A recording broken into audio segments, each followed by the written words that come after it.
안녕하세요. 30대 초반 부부입니다.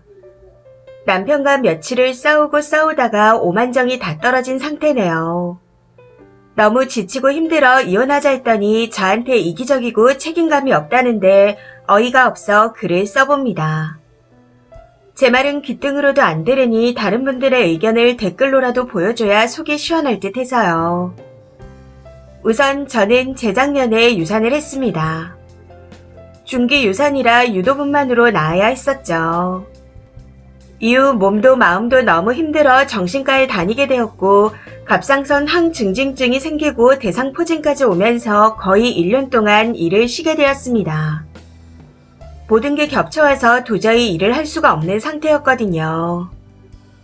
그렇게 쉬는 동안 치료를 받고 운동도 하면서 몸을 회복해 나갔고 이후 직장에 복귀하면서 차츰 나아지기 시작했습니다. 그런데 몇 달 전 남편이 이직을 하겠다며 일을 그만두겠다 하더라고요. 지금 직장이 너무 힘들다 하면서요. 평소 직장 생활을 하며 많이 힘들어했던 걸 알고 있었기에 그런 남편을 이해했습니다.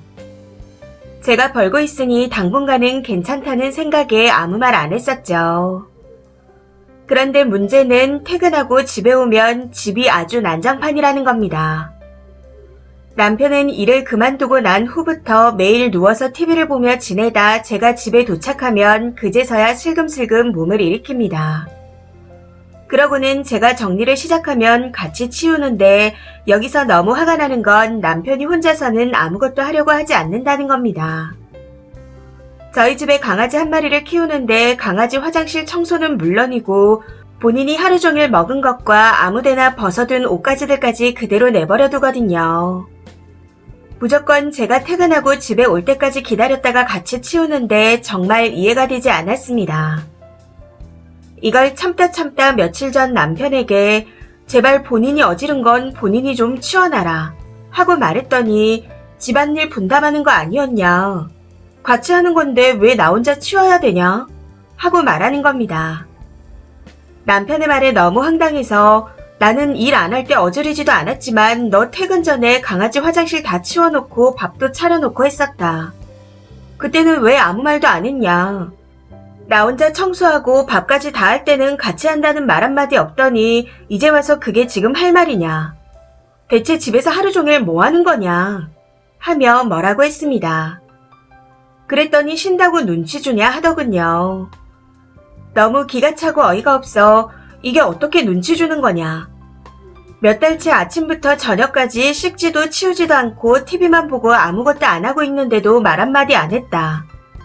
내가 바라는 건 그냥 본인이 어지른 건 좀 치우라는 것뿐이다. 지금 청소를 다 하라는 것도 아닌데 어떻게 이게 눈치를 주는 거냐 하고 화를 냈습니다. 그랬더니 너 오면 군말 없이 같이 했다. 내가 언제 안 한 적 있냐. 너 재작년에 1년 쉬지 않았냐. 나도 똑같이 1년 쉬어야 공평한데 왜 내가 쉬는 꼴을 못 보냐 하며 난리를 치더라고요. 저는 남편이 일 안 하고 집에서 노는 꼴을 못 보는 게 아니라 집안을 어지러 놓고 아무것도 안 하면서 제가 올 때까지 기다렸다 같이 치우는 그 꼴이 싫었던 거였습니다. 그리고 유산하고 몸이 안 좋아서 쉰 걸 가지고 본인도 똑같이 쉬어야 공평하다는 그 말이 너무너무 정 떨어지더라고요. 그런데 남편은 이걸 이해하지 못하더군요. 심지어 저는 1년간 쉴 때도 제 퇴직금으로 일하러 다닐 때와 똑같이 지출을 했고 친정에서 혼자 벌며 고생한다고 남편에게 500만 원도 따로 주셨습니다. 사실 돈이 중요한 건 아니지만 공평하며 자꾸 공평 타령을 하니 돈까지 따지게 됩니다. 아무튼 저는 남편에게 너무 정 떨어져서 못 살겠는데 제가 뭐 때문에 이러는지 아예 이해를 못하고 있습니다. 그래서인지 이혼은 절대 안 할 거라네요. 이혼을 얘기하는 것 자체가 무책임한 거고 제 의견만 고집하는 게 이기적이랍니다. 공평하게 하려고 한 게 쟤냐고 하면서요. 저는 남편이 왜 이혼을 안 하려고 하는지 모르겠습니다. 어떻게 해야 될까요? 진짜 이혼이 하고 싶습니다. 추가입니다. 댓글 많이 달아주셔서 감사합니다. 조금 전에 남편에게 링크를 보냈는데 자기 입장을 빼고 썼다 해서 추가로 글을 올립니다. 남편의 말을 글로 옮기자면 유산했을 때 나도 슬프고 마음이 아팠다. 그래서 네가 1년 동안 쉴 때 늘 위로해주고 퇴근하고 오면 설거지도 하면서 집안일을 도왔다. 집안일은 늘 분담하지 않았었냐. 거기다 유산한 지 2년이나 지났는데 사람들이 왜 유산의 아픔을 이해하지 못한다는 식으로 말하는지 모르겠다. 나도 아이 아빠로서 많이 슬프고 아직도 마음이 아프다. 그리고 내가 진짜 1년을 쉬겠다는 뜻이 아니라 자꾸 치우라고 잔소리하니 홧김에 한 말이었다. 집안일은 원래 같이 하는 건데 왜 안 치웠다고 뭐라고 하는지 모르겠다. 둘이 사는 집에서 네가 어지른 거 네가 치워라 한다면 설거지도 각자 자기가 먹은 거 자기가 치우고 빨래도 각자 해야 되는 거냐. 누가 어질렀건 같이 치우는 게 분담이다. 대충 이런 내용이었습니다. 글을 쓰면서도 너무 어이가 없는데 아무튼 그렇다네요. 이 말을 듣고 나니 더 정 떨어져서 못 살 것 같습니다. 댓글입니다. 첫 번째. 빨리 증거 모으세요. 혹시 모르니 1년 동안 쉰 거 진단서랑 병원 기록 떼놓고 남편이 현재 전업인데 집 안 치우는 거 쓰니한테 막말하는 것들 다 사진과 동영상, 음성 녹취로 증거 수집해 놓으세요. 꼭 이혼하시고요. 이런 말 하긴 그렇지만 아기가 기회를 준 거일 수도 있습니다. 두 번째. 소송하던지 해서라도 이혼하겠다 하세요. 여자가 몸이 상해서 쉰 걸 똑같이 쉬겠다고 개소리하는 사람이랑은 애초에 애 없을 때 갈라서는 게 님한테 득입니다.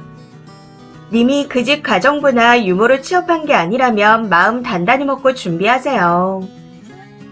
세 번째. 아파서 쉬면서도 생활비 분담했는데 설거지 집안일을 지가 도운 거라고요. 그럼 생활비도 내고 집안일도 쓰니 몫인데 지가 선심 써서 도왔다는 거네요. 그러면서 지는 집에서 혼자서는 아무것도 안 하고 어지르기만 하다가 분담해야 하니 같이 하는 거라고요. 머리가 썩었나요? 괜히 싸우면서 기운 빼지 말고 이혼 전문 변호사 찾아가서 상담하세요. 돈 아끼지 말고 잘하는 데 찾아가요. 저런 거랑 계속 살면서 드는 마음의 병 방지 비용으로 치면 싼 거예요. 쓰니가 애 낳고 집에서 애라도 키우면서 혹시라도 생활비 분담 못할 상황 되면 집에서 노는 사람 취급할 논팽이에요. 사람은 극한 상황에서 본심이 나오는 겁니다. 화가 나서 그냥 한 얘기가 아니고 그게 저 논팽이의 밑바닥에 깔린 본심이라는 겁니다. 네 번째. 어떤 부모 밑에서 어떤 교육을 받아왔으면 저 따위로 생각하고 살까 싶네요. 제발 네가 처먹고 어지른 건 네가 좀 치워요. 네 와이프가 사육사예요. 돼지우리를 치워주게. 그리고 공평하려면 남자분 집에서도 돈 500 내놓으라고 하세요. 물론 생활비는 퇴직금에서 따로 내놓고 있겠죠. 그게 아니라면 그동안의 생활비를 계산해서 다 받아내세요. 다섯 번째. 유산해서 병원 다니며 쉬는 와이프를 보며 1년 동안 무슨 생각을 한 걸까요? 홧김에 한 말이라는 게 더 무섭습니다. 그게 본심인 거니까요. 님 남편은 공감 능력 제로에 생각하는 개념 자체가 장애가 있는 것 같은데 평생 대화가 가능할 것 같지 않습니다. 저 정도면 사이코패스가 아닌가 싶어 소름 끼쳐서 하루도 못 살 듯 하네요. 이혼 거부하면 소송이라도 하세요. 여섯 번째. 추각을 보고 씁니다. 저런 병신도 결혼은 했네요. 욕도 아깝지만 남편분 보세요. 와이프는 유산해서 몸이 아파서 쉬었지만 본인이 원한 게 아니잖아요. 근데 남편 당신은 아픈 것도 아니고 본인이 선택해서 쉬고 있잖아요. 와이프는 선택을 하고 말고 자시고도 없는 일이 일어나서 육체적, 정신적으로 피해를 입어 쉬었다고요. 지금 설명도 차이점을 모르겠나요? 공감 능력도 지능인 거 알고는 있으려나? 지나가는 남인 저도 와이프가 안쓰러워 글을 남기네요. 그런데 가족인 당신은 뭔가요? 그냥 이혼해주세요. 일곱 번째. 추각을 진짜 웃기네요. 유도분만으로 낳을 정도면 아기가 많이 컸을 텐데 내 뱃속에 품고 있다 보낸 엄마 마음은 죽었다 깨어나도 모를 겁니다. 그걸 쉬었다고 표현하는 남편이랑 살고 싶어요. 저도 유산 2번 해봐서 그 마음이 어떤지 아는데 그거 말로 못합니다. 쓰니 남편은 고쳐도 수시로 고장날 사람이니 그냥 끝내세요. 이 사연은 여기까지입니다. 시청해주셔서 감사합니다.